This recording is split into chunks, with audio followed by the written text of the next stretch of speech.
എല്ലാവർക്കും പുതിയൊരു വീഡിയോയിലേക്ക് സ്വാഗതം. ഇന്നൊരു ഈവനിങ് സ്നാക്സിൻ്റെ വീഡിയോ ആണ്. അതിന് വേണ്ടിയിട്ട് കുറച്ച് പഴുത്ത ചക്കച്ചുള ക്ലീൻ ചെയ്തെടുത്തിട്ടുണ്ട്.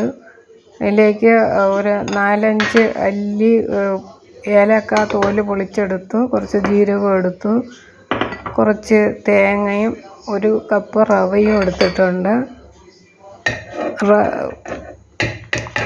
ചക്ക ഇനി മിക്സിയിലേക്കിട്ട് നന്നായിട്ടൊന്ന് അരച്ചെടുക്കണം.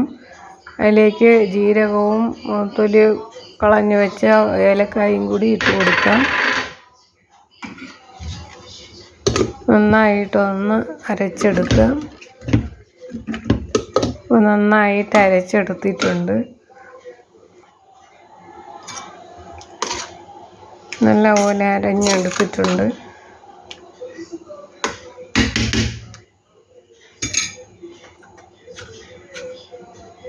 ഇനി അതിലേക്ക് ഒരു നുള്ള ഉപ്പിട്ട് കൊടുക്കാം. എടുത്തു വെച്ച തേങ്ങയും കൂടി അതിലേക്കിട്ട് ഒന്നും കൂടി അരച്ചെടുക്കാം. തേങ്ങ നന്നായിട്ട് അരിഞ്ഞു പോകണ്ട, ഒന്ന് പൊടിഞ്ഞാൽ മതിയാകും. അപ്പോഴാണ് ടേസ്റ്റ്. ഇനി ഇതൊരു പാത്രത്തിലേക്ക് മാറ്റാം.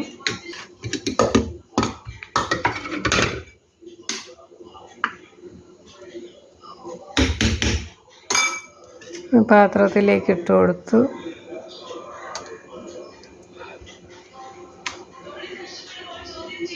ഇനി ഇതിലേക്ക് എടുത്തു വെച്ച റവയും കൂടി ചേർത്ത് നന്നായിട്ടൊന്ന് മിക്സ് ചെയ്തെടുക്കണം.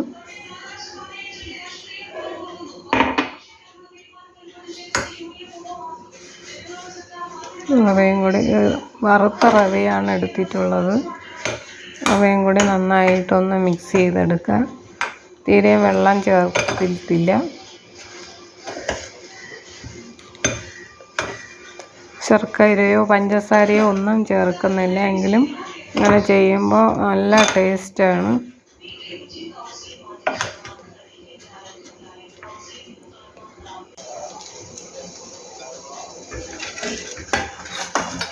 എടുക്കാൻ പാത്രത്തിൽ കുറച്ച് നെയ്യ് പുരട്ടി വച്ചിട്ടുണ്ടായിരുന്നു.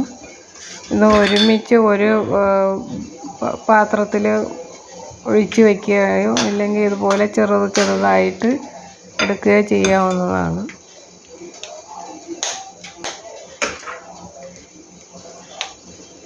ഇത് ഒരെണ്ണം മതി. ചായയോടൊപ്പം കഴിക്കുമ്പോൾ ധാരാളമാണ്. വളരെ ഈസി ആയിട്ട് ഉണ്ടാക്കാൻ പറ്റിയ ഒരു ഹെൽത്തി ഈവനിങ് സ്നാക്സ് തന്നെയാണ്. നല്ല ടേസ്റ്റുമാണ്. ഇപ്പോൾ ഇഡ്ഡലി പാത്രം അടുപ്പത്ത് വെച്ചിട്ടുണ്ട്. വെള്ളം തിളച്ച് നല്ലപോലെ തിളച്ചതിന് ആവി വന്നതിന് ശേഷം ഓരോന്നായിട്ട് എടുത്ത് വെച്ച് കൊടുക്കാവുന്നതാണ്.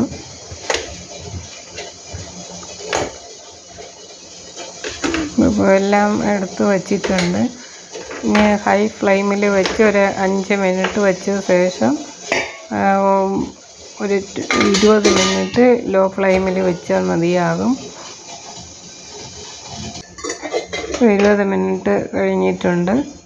നല്ലപോലെ വെന്തിട്ടുണ്ട്. ഇതിന് തണുത്തതിന് ശേഷം പാത്രത്തിലേക്ക് മാറ്റാവുന്നതാണ്.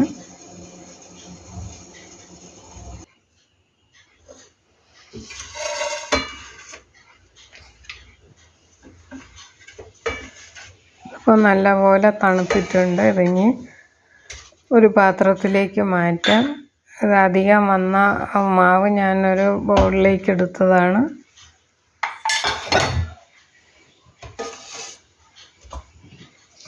വളരെ ടേസ്റ്റി ഹെൽത്തിയുമായിട്ടുള്ള ഈവനിങ് സ്നാക്സാണ്. എല്ലാവർക്കും ഈ വീഡിയോ ഇഷ്ടപ്പെട്ട് കാണുമെന്ന് കരുതട്ടെ. Thank you.